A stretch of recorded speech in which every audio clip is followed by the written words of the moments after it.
It's time for Wise Money with Korhorn Financial Group with certified financial planners Kevin Korhorn, Mike Bernard, and Josh Gregory.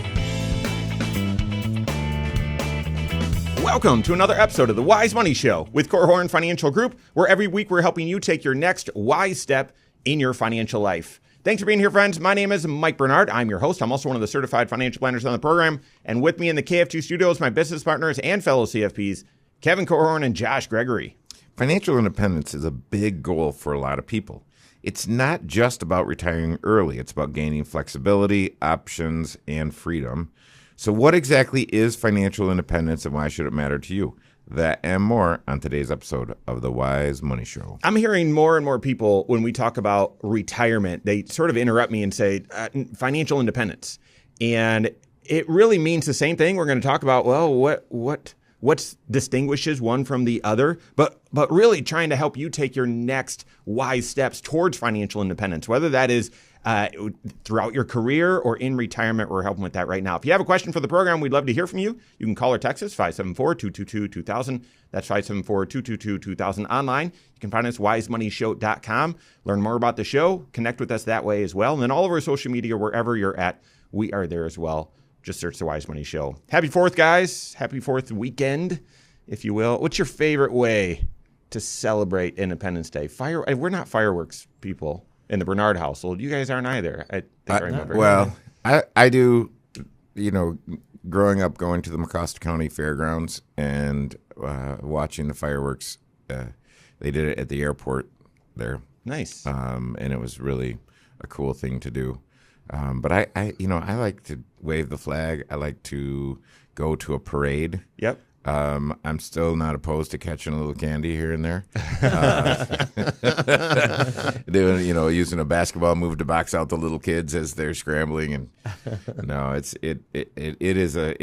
a fun thing. We are so blessed in this country. Yeah. Man, I grew up on the east side of Michigan, and just outside of Detroit.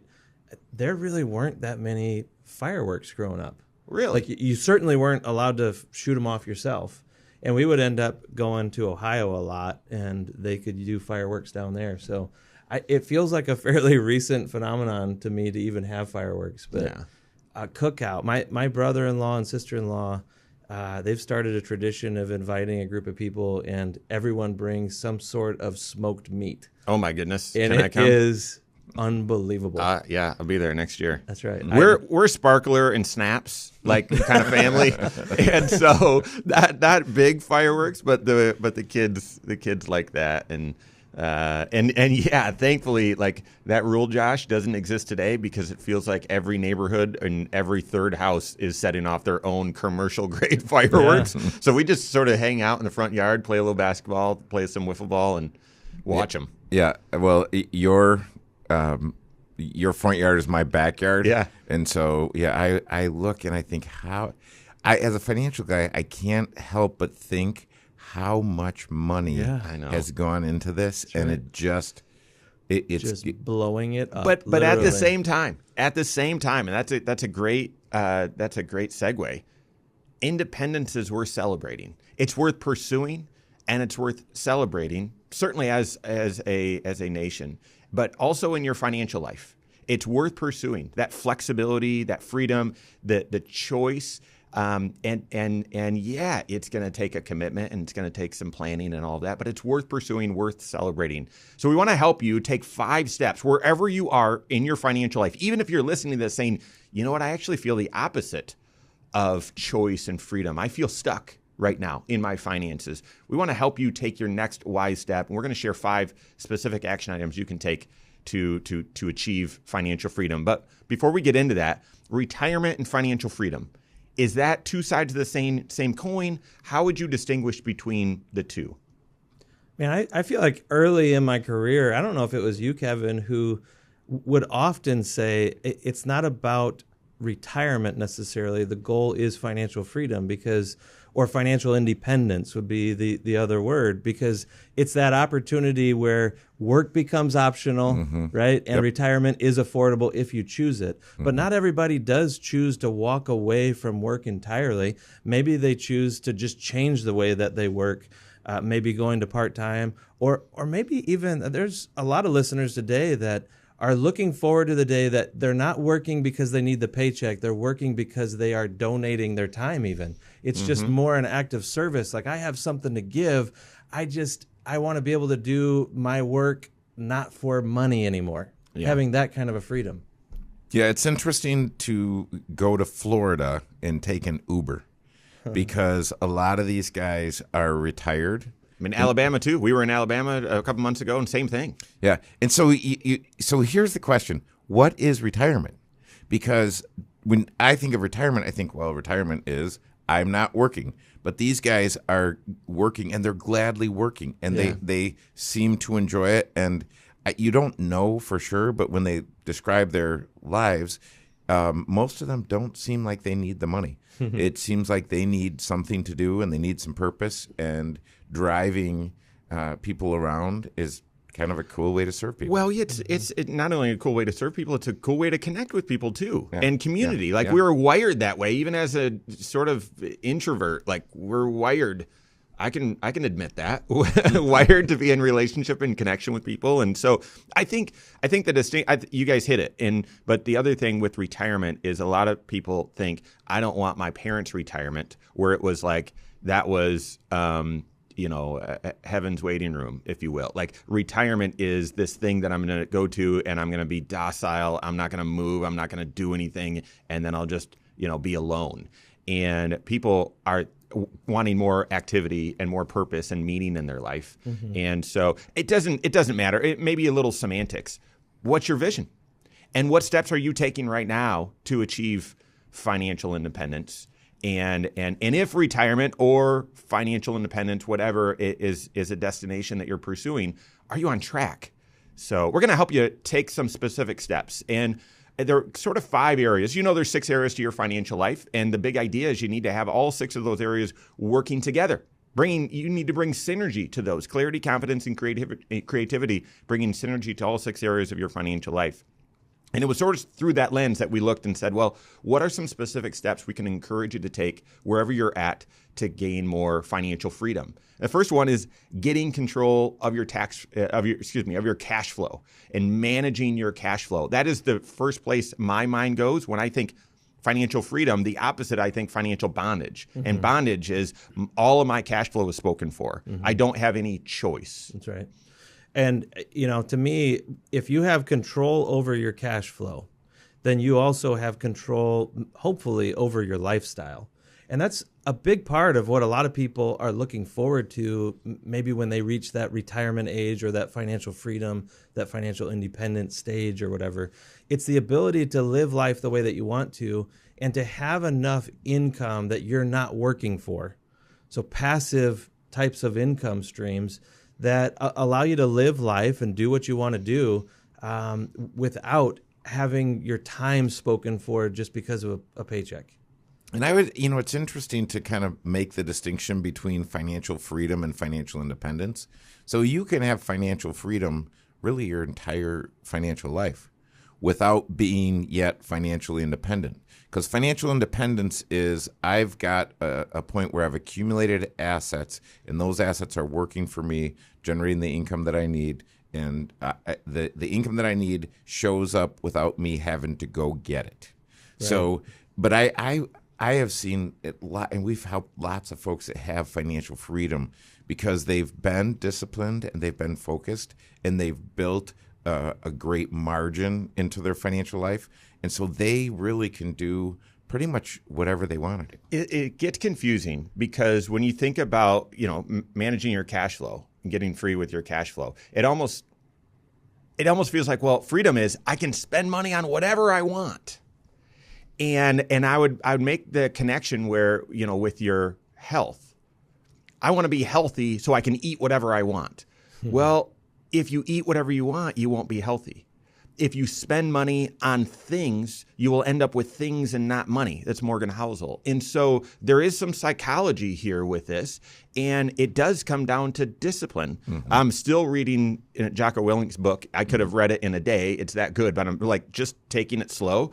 And discipline equals freedom. Discipline is freedom. And that's it. So oftentimes when we talk about managing cash flow and budgeting, people feel like that's the opposite of freedom. No. It actually is. You're saying where you're going to spend money. You're declaring this is where we're going to spend money to have a lifestyle that we're comfortable with, but you're ensuring that you've got margin in your cash flow, that you've got an emergency fund, that you don't have too much debt and fixed expenses, and so that everything fits and that you have freedom. We're going to give you some specific steps you can take in your cash flow to get freedom. That and more coming up on the Wise Money Show with Korhorn Financial Group. Hello, YouTube. Thanks for being here. This is the Wise Money Show. What you're watching right now is our weekly 1-hour talk show that airs right here on this channel, 10 a.m. Eastern, every Saturday morning, and also on podcasts at the same time, and also on a couple local radio stations at the same time as well, which is why the content's broken up the way that it is, with segments, and yes, it's long form as well. And if you're looking for something more specific and shorter, we do have that right here on this channel as well, a ton of that. Next Wise Step videos that air all throughout the work week right here on the Wise Money Show channel. So make sure you hit that subscribe button, turn on notifications so you're aware every time we drop new content. You can like the content, share the content, and leave comments and questions below as well. We appreciate it.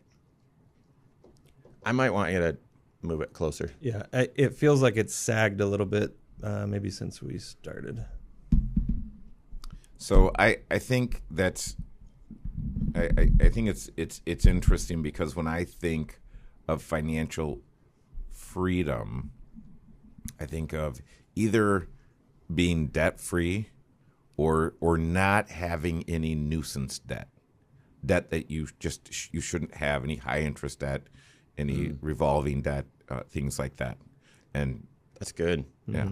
Yeah, that's good. But that again is a choice, because those temptations are always there. Oh, I could get a new fridge. Oh, we should do this house renovation. Oh, when I turned the car on this morning, was the engine making that sound yesterday?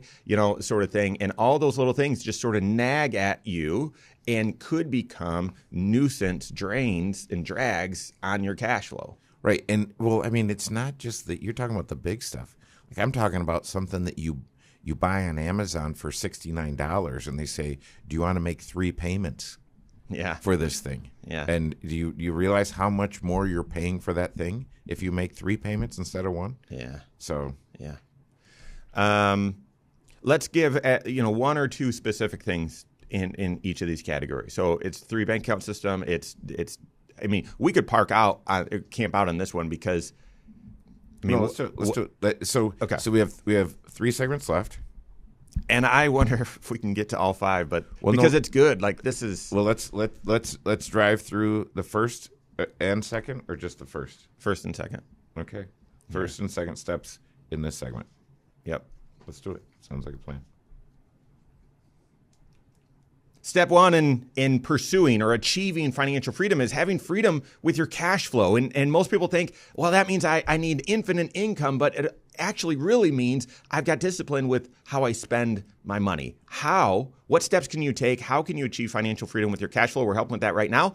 This is the Wise Money Show with Korhorn Financial Group. Thanks for being here. My name is Mike Bernard. With me in the KFG studios, Kevin Korhorn and Josh Gregory. Every episode of the Wise Money Show is on podcast, wherever you listen, Spotify, Apple, iTunes, all that sort of stuff. Just search the Wise Money Show, subscribe to it there, rate the program there as well. We appreciate it. Helping you take steps towards financial freedom, wherever you're at, whether you're near retirement or financial independence, or a long way from it, and maybe feeling in bondage right now from either unaffordable housing or, I got too far over my skis here and took on too much debt, or we've got some habits, some lifestyle habits that, if we're just going to be honest, maybe we like, but they really don't fit.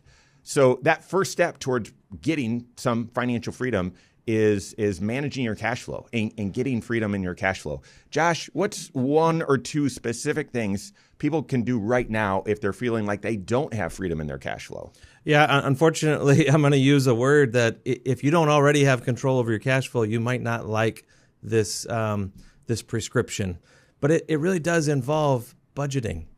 And specifically, we like to encourage people to set up a 3 bank account system to really facilitate your spending plan.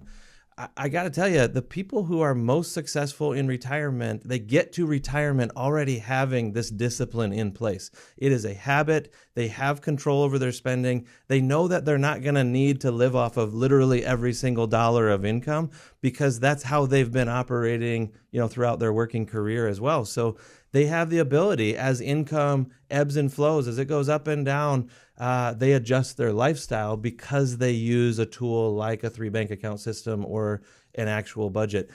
We like to encourage people to try to live off of 85% of your take-home pay. And that leaves margin in your financial life so that you have a little bit of a shock absorber. And that 15% represents saving potential or money that you can use to eliminate debt for you. Mm-hmm. Either one, as you eliminate debt, you're gaining more control over your cash flow, right? Yeah. You're knocking out obligations for yourself. And there's never been a better time in the history of the world to figure out how to budget. So we've got ideas on how to do it.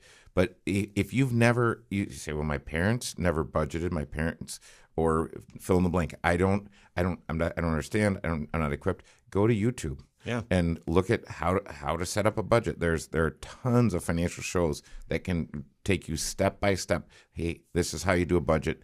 And once you do that, and once you see the benefits of it, because what you want is you want it to be immediate, and it's going to take some time to see the benefits. But as you recognize the benefits, it's kind of addicting. Yeah, absolutely. Budgeting is kind of a sneaky art form when it comes to your financial planning and everything. You don't know that it's happening because you might look at the lifestyle of your neighbors and say, man, they take nice vacations, or man, they drive nice cars, or they go to nice restaurants. And what you don't know is that being funded with debt?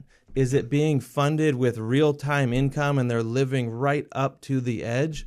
Or is it something that is funded with a budget, like they loosen up from time to time, they spend and splurge on a nice vacation with the family because they've been saving for 12 months straight, right? You just don't know. If I were to, Josh, my goodness, you took me right back to Morgan Housel. I've already sort of talked about that. If you've got some time off around the holiday here, the holiday weekend, Psychology of Money. Mm-hmm. I would listen to it. I would read it. And where we're going next, step 2, it comes directly from Morgan Housel. But to piggyback on what Josh just said, wealth is hidden. It's a secret. Income you can see. And what you can't tell is, was that yesterday's income? Was it today's income? Or is that the future income? Have they borrowed it? That house, that car, that vacation, whatever. You see income or the presence of income at some point in time. You don't see wealth. So is your cash flow set up to help you build wealth, or simply to display income, either yesterday's, right now, or tomorrow's? So manage your cash flow well. That is, I would say, the first step towards achieving financial freedom. Yep. And here's the easy litmus test. If you do it right, it will reduce financial stress. Yes. Yeah. So if you feel any financial stress, that's not the problem. I would try to identify what is the problem, and likely if you can get the budget going and reduce financial stress, especially if you're married, it allows for intimacy across the board. Step 2 in achieving or getting closer to financial independence, financial freedom, is to increase your savings rate. And you might say, well, that's just the opposite of the first one, managing your cash flow, and you nailed it, right? But the other thing is, psychologically, increasing your savings rate casts a vote mentally for, you're a saver. Like if you just heard what Kevin said about, hey, if you're married and you both are on a budget, that's going to help your marriage, and you said, no way, malarkey. Like if we fight about money all the time, we're not on the same page. I'm a saver and my spouse is the spender. If you start saving, that's going to cast votes for you to identify, I'm a saver. I'm a saver. And guess what? That savings is going to be there as a resource for you out there in the future, taking steps towards you being more financially independent. So even if you're listening to this saying, I already am saving. No. Step 2 is increase your savings rate. Well, we said earlier in the show that one definition of financial freedom or financial independence is getting to that point where you have passive sources of income that you don't have to go work for real time. The only way to build something like that, other than to inherit it, is to slowly accumulate it and grow it yourself organically. And so you have to be planting seeds along the way, planting acorns that will grow into oak trees, so to speak. But the idea is by limiting your lifestyle today, you are setting yourself up for a more sustainable lifestyle out in the future. So the amount that you save, you could actually use it as a tool to force yourself to put a governor or a control on your spending right now. Mm-hmm. Put the savings in place first and then live off of what is left over. That's why I was referring earlier to an 85% spending plan. Set the budget at 85% and save the 15% if you can do that. Yeah, and get it, because what you do, the sooner you're able to increase your savings rate over time as you make more money, that rate applied to more money is more money. Mm-hmm. And really what you want is the power of compounding on your side as early as you can get it on your side. That's right. And one way to get it on your side is to allow it to no longer be your enemy, because debt is a form of compounding for you as well, mm-hmm. right? Like you've borrowed $100 and you're going to pay back $120 over time. That is negative compounding against you, right? So if you can make debt the enemy and you can eliminate that and then prevent it from coming back, by definition, you're freeing up cash flow that can become savings then. Mm-hmm. So you go from negative compounding to positive compounding when you eliminate debt. So a couple action steps, practical steps you can take to increase your savings rate. The first one, and the easy one, you guys know, if you're a fan of the Wise Money Show, we always recommend that at the beginning of the year, increase what you're saving to your 401k by 1%. And typically we say at the beginning of the year because typically that's when some other expenses are changing. Your health insurance costs might be going up or changing. You might have a pay change at work, something like that. Well, we're at the halfway point of the year.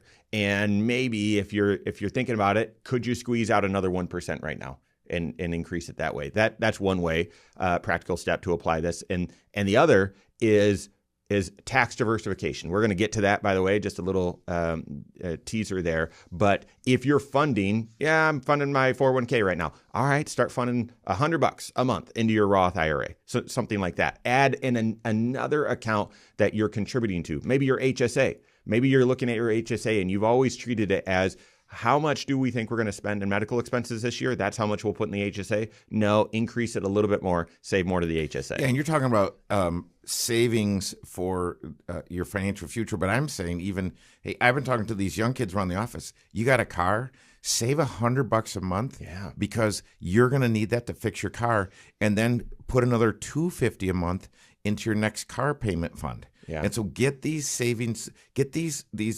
long-term expenses funded upfront. That's right. So step one towards taking steps towards financial independence is control your cash flow, manage your cash flow. Step two, then as you do that, increase your savings rate. What else should you be doing to help take strides towards financial independence? We've got that and more coming up on the Wise Money Show with Korhorn Financial Group.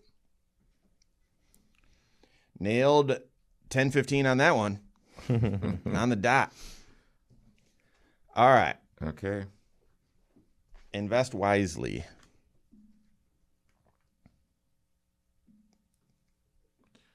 Okay. There we go. Ready? Yeah. So this is the third segment, and we're on number 3. Are we going to get number 3? Yeah, we should be able to tackle number 3, and then we can hit 4 and 5 in the last segment, or we can hit 3 and get into 4 in this segment. So, all right, here we go. How you invest, the strategies that you use, the amount of risk you take, it really actually does connect a lot with your financial peace and your ability to achieve financial independence. So what are some things you can do with your investments to achieve financial independence? We're helping with that right now. This is the Wise Money Show with Korhorn Financial Group. Thanks for being here. My name is Mike Bernard. With me in the KFG studios, Josh Gregory and Kevin Korhorn. Stay up to date on all Wise Money content. Find us online, wisemoneyshow.com, and then all over social media, wherever you're at, we are there as well. Search the Wise Money Show. Giving you 5 steps that you can take right now, wherever you are in your finances, to get closer to financial independence. Whether you're saying that's retirement, or whether you're defining financial independence as, I just want to be debt-free. I just want to own my own home.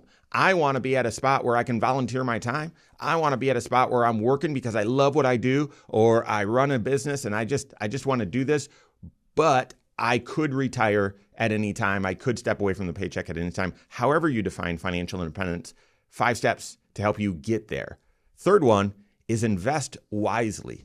And guys, tell me if you've seen this one, where someone has been disciplined, they've saved up their entire career. And the more they accumulate, the more they watch CNBC. The more they accumulate, the more they have invested, the more they focus on pulling up their investments, not every day, which isn't what we'd recommend, but multiple times a day. And if that's what you enjoy, fantastic.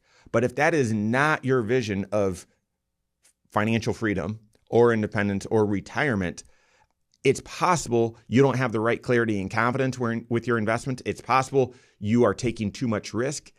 That one step, the third step to achieve financial freedom or get closer to it is to invest wisely. Mm-hmm.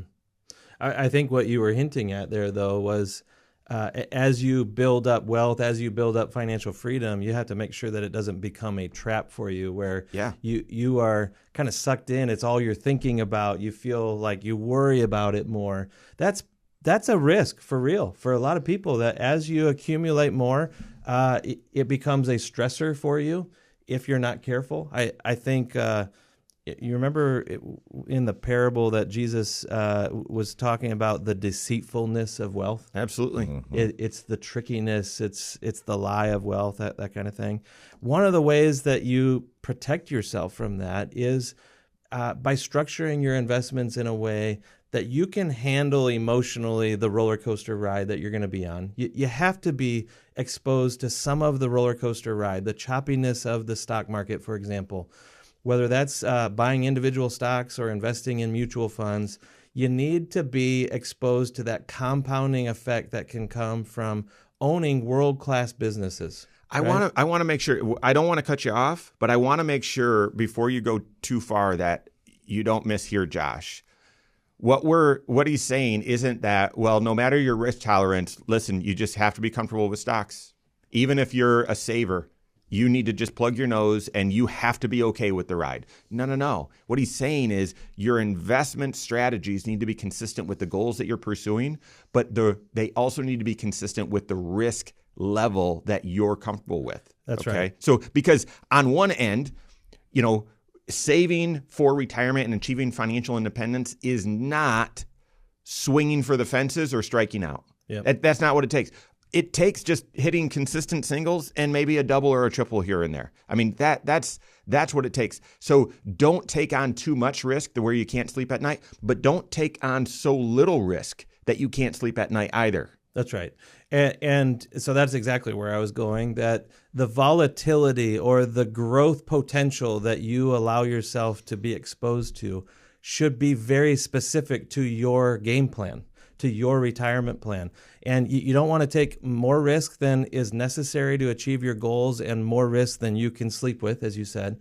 But taking too little risk is also very damaging to your long-term success as well.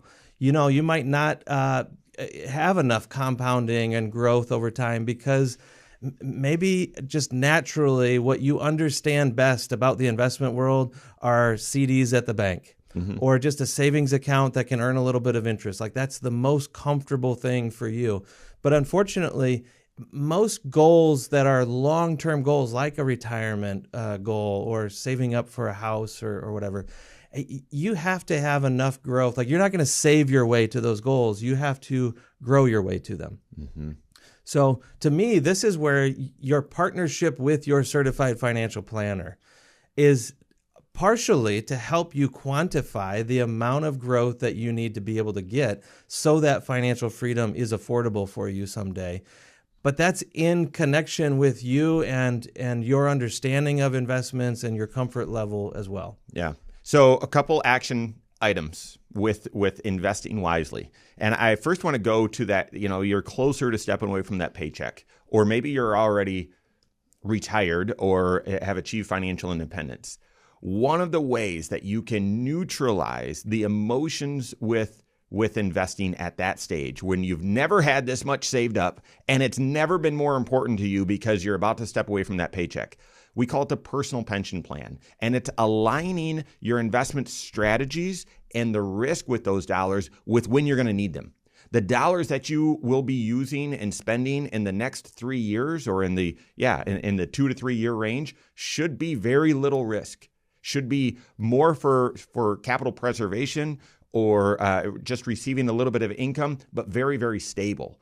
The dollars that you're going to use for the 5 or so years after that should be more medium risk. And I tell you, I mean, there's been some incredible innovations with investment tools these days where 10 years ago, we would have said, well, this is tricky to figure out. Here are some options. Today, I'm telling you, it is extremely clear what fits in that bucket. You have upside potential and you have limited downside risk. Unbelievable. These weren't available a few years ago. And that gives you peace of mind that, listen, over 5 years, is it possible for the stock market to catch a cold and to still have not recovered? That's possible. And if that is possible, trust me, you won't like the ride, especially if you're in retirement. There are tools to solve that and diffuse that. All right, so the dollars then that are left that you won't touch for 8 or 10 plus years, those are the dollars that you invest for the long term in a diversified strategy. And we're not saying those are the dollars you either, hit a home run or strike out with. No. Those are the dollars that ride through the ups and downs of the markets, not just the U.S. stock market, but based on your risk tolerance. That helps you diffuse the emotions connected with, everyone's making money. I need to not miss out. Let me take a lot of risk. The stock market just went sideways or dropped significantly. I got to get off of this roller coaster. So that's the first action step that I would take. If you are close to retirement or in retirement, you need to invest wisely, consistent with your financial plan and the timing of when you're going to draw the dollars out. Love it. And then for those on the other end of the spectrum, okay, if you're early in your career, investing wisely would be taking the right level of risk, because so often people start investing, they don't fully understand it. They feel like they need a Robinhood account. They feel like they need to invest in crypto or do some other things. And they're either taking speculative risk or they're taking no risk because they're concerned. And that is, if you're trying to achieve financial independence, I would make that similar to driving from New York to LA. Do you want to do that driving 25 miles an hour through the neighborhood? You'll never get there. Do you want to get there hopping in a Lamborghini, driving 120 miles an hour on the highway? No, you might not make it. I would rather have you get on the highway and drive between 70 and 80. In a minivan. Yeah. I knew you were going to say a minivan. Come on, that's the minivan you are a minivan guy. The most practical vehicle ever created. And if crypto or individual stocks is fun for you, that's fine. Do that on the side to complement your steady. Yep, we're going 75 miles an hour and we've got it on cruise control. So, yeah. So invest wisely. Invest wisely is the third way. Go ahead, Kevin. Well, the only thing I was going to say is I'm just looking at a post from Michael Kitces, who's kind of a hero to us, but he's talking about the people with $1 to $5 million, and 70% of them are in a relationship with a financial advisor. And what does that tell me? Now, obviously, I'm a little biased, and that may sound self-serving, but the truth is the more you accumulate, the more you need financial wisdom. Yeah. And the truth is, if you want to get there, you might want to tap into financial wisdom early. Yeah, I bet they had that relationship in place when they were at $500,000 or even less, right? Mm-hmm. Yeah. And now it's easier to feel like I'm doing it alone, and I'm checking the box, I'm saving enough, and you might not be. I'm checking the box, I'm investing, but you might not be doing it appropriately. So make sure you're working with that CFP, looking at all 6 areas of your financial life, because that's what I would say to Michael Kitces. Is that 70% working with investment advisors or true financial planners? All right, we've got more coming up here on the Wise Money Show with Korhorn Financial Group. All right. Yeah, I can answer that question for you if you're looking for the answer. I know the answer. But, all right, tax burden and then 5-factor retirement plan. And I'll tell you, Orion says 993. So we want to, let's deal with the tax man. Okay.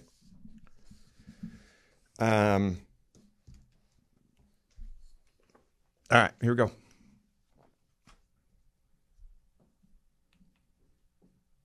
Your two largest expenses in retirement, your two largest expenses are not what you expect they will be.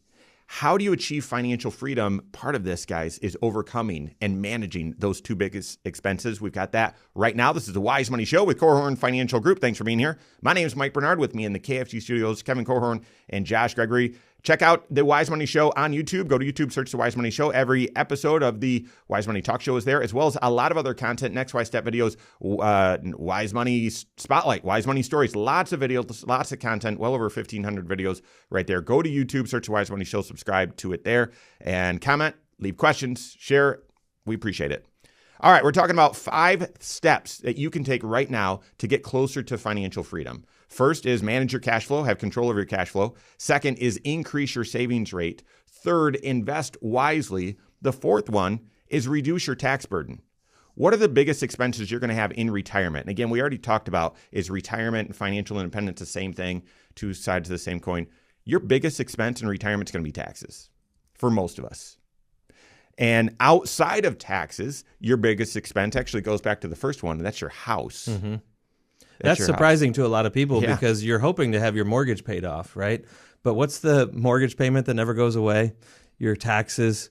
You're still going to have utilities. You're still going to have upkeep and all of that. Well, I mean, and really, if you want to be cynical, you never own the place that you live. You're just renting it from the emperor. And if you don't believe me, stop paying the emperor annually, and you will not see how long you keep your house. Right. But here's the thing. Here, with that first one, taxes, it doesn't have to be that way.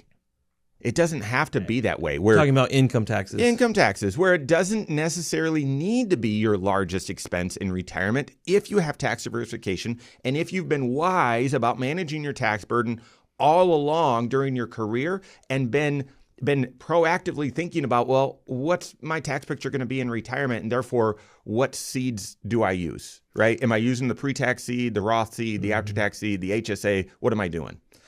Here's how I know I'm getting old, because it doesn't feel like that long ago to me that the conventional wisdom was that during your working career, you're going to be in a high tax bracket. And so if you can use something like a traditional 401k or a traditional IRA to squirrel away money before you pay the taxes on those dollars, let it grow and grow and grow, tax deferred, and then pay the tax when you get out there to retirement because you'll be in a lower tax bracket. That was just conventional wisdom for a long time. And maybe that's going back to the beginning of my career or maybe even a little bit before. But that is just not the case anymore. You know, this was before Roth IRAs really became popular or things like HSAs were even invented as another tax shelter. It was before significant reductions in our tax code, in the tax brackets that exist. And so you need to be much more intentional about, thinking about how does today's tax bracket compare to what maybe you'll be exposed to in the future, but have the humility to recognize that maybe you don't know. And that's exactly why being diversified in your tax structure is so wise.